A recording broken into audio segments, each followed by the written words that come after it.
Bonjour, mon nom est Valéria Bedou et je suis maman de 2 jeunes enfants, toutes les 2 en service de garde.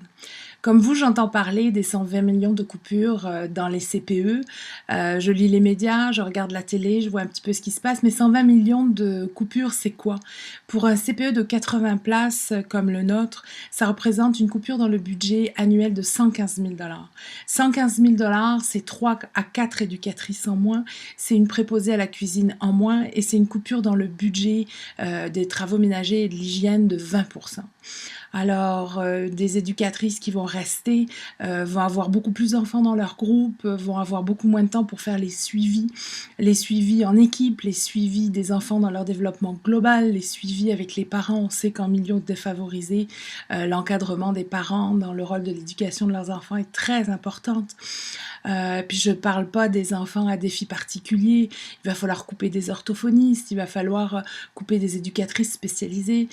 En bref, je pense que les éducatrices, aussi diplômées, expérimentées soient-elles, vont être reléguées à des rôles de gardiennes finalement. Est-ce que c'est ça qu'on veut pour nos enfants? Non. En coupant dans le budget des CPE, le gouvernement coupe dans la qualité de l'éducation de nos enfants et ça, c'est pas tolérable. Qu'on nous explique comment gérer le budget, qu'on nous explique comment garder la qualité éducative de nos enfants. Alors aujourd'hui, le seul pouvoir que nous avons, c'est le pouvoir de mobilisation, c'est le pouvoir de solidarité. Vous l'avez vu dans les médias, vous l'avez vu sur les réseaux sociaux. Il y a des organismes comme la QCPE, le RCPUM, des CPE, des regroupements qui sont très présents, qui sont dans la rue, qui protestent. Il y a eu beaucoup de négociations avec le gouvernement qui n'ont jamais abouti.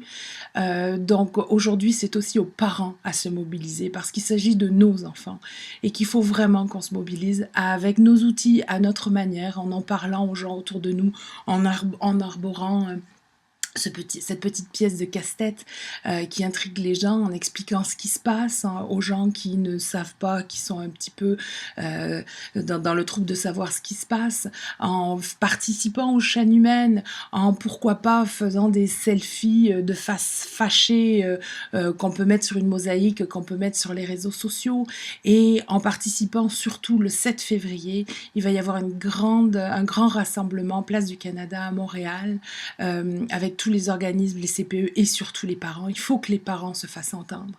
Alors malheureusement, un autre moyen de pression que nous avons, c'est l'interruption de service au niveau des CPE. On doit en arriver là. C'est pas drôle pour nous parents parce qu'on doit tout réorganiser, la semaine, la journée de garde. Il faut faire appel à la famille, aux amis, à des babysitters. Il faut vraiment arriver à pouvoir faire une pression. Donc l'interruption du service de garde est obligatoire pour nous, c'est un passage obligé, à moins d'ici là effectivement que le gouvernement n'en vienne à une négociation et des coupures un petit peu plus réalistes, même beaucoup plus réalistes.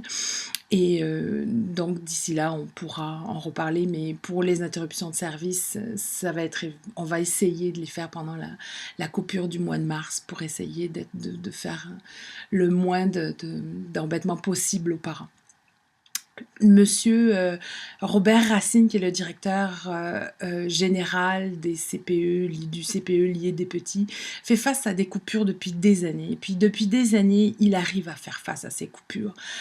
Aujourd'hui, honnêtement, on ne sait pas comment on va s'en sortir. Et surtout, on ne veut pas toucher à la qualité du service qu'on donne à nos enfants.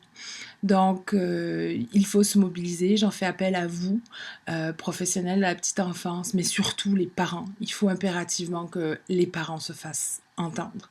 Alors, si vous souhaitez m'envoyer des selfies de vos faces fâchées, je me ferai un plaisir d'en faire une mosaïque et je saurai où l'envoyer. Je vous remercie de m'avoir écouté.